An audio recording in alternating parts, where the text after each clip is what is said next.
vidéo sur la Serbie. Donc un pays sur lequel je pourrais vous parler des heures puisque tout simplement j'ai de la famille qui vit en Serbie et en plus de ça, je suis serbe et je vais régulièrement en Serbie donc c'est pour moi, très, très facile de vous en parler. Donc je vais vous parler un petit peu comme pour la Croatie, dans c'est l'objet d'une autre vidéo je vais parler un peu de son économie, de la vie en Serbie, des gens et cetera. Donc si on parle économie, rapidement, la Serbie c'est un pays qui a une économie très diversifiée. On a 15 un peu plus de 15 du PIB qui concerne le domaine de l'agriculture.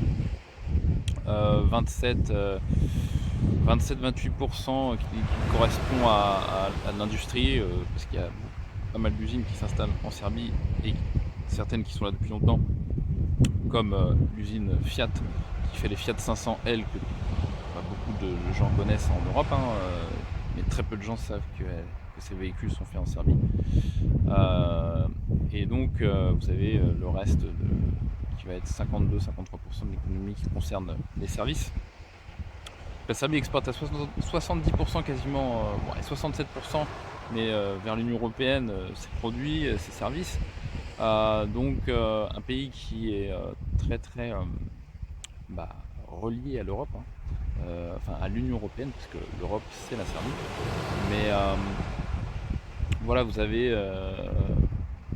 une économie qui effectivement pas basée sur le tourisme, bien que Belgrade soit très touristique évidemment, et d'autres coins de Serbie qui commencent, comme Zlatibor par exemple, à vraiment prendre un sacré envol. Donc effectivement donc une économie diversifiée.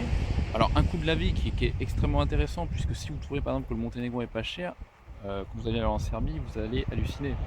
Je rappelle que la monnaie serbe, c'est le dinar serbe, donc une monnaie qui est vraiment adaptée à l'économie serbe et à la vie en Serbie.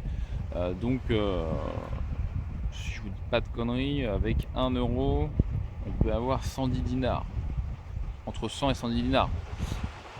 Mais le dinar se porte de mieux en mieux, donc c'est peut-être amené à changer, mais en tout cas vous avez un fort pouvoir d'achat avec une devise forte en Serbie.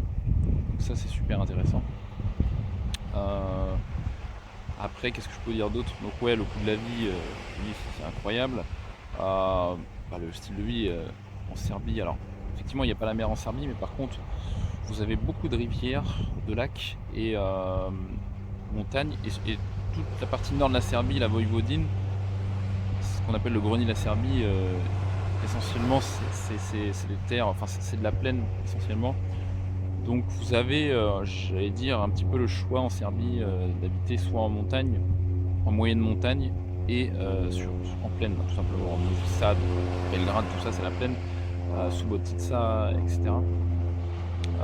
Donc ça c'est assez intéressant.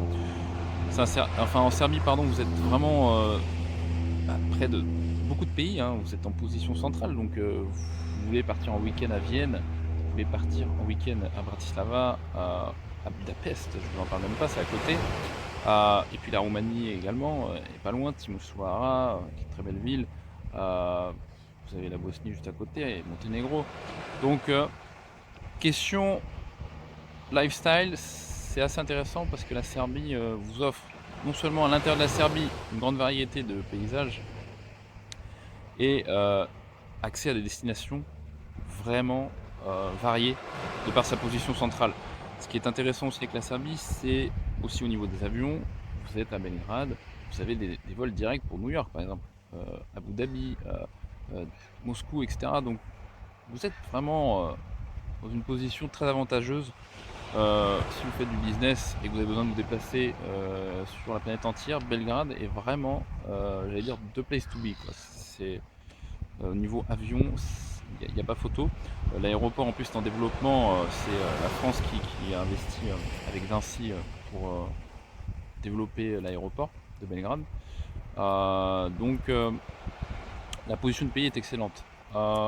Question population, voilà, les Serbes, en gros c'est comme les Monténégrins, c'est la même population, donc vous avez un accueil fort chaleureux. Vous êtes un étranger, vous n'êtes pas juste un portefeuille, un porte-monnaie. Les gens s'intéressent toujours aux étrangers surtout les occidentaux quoi, mais aussi, les asiatiques, hein. Il y a pas mal de Chinois en Serbie, maintenant et puis, des Russes.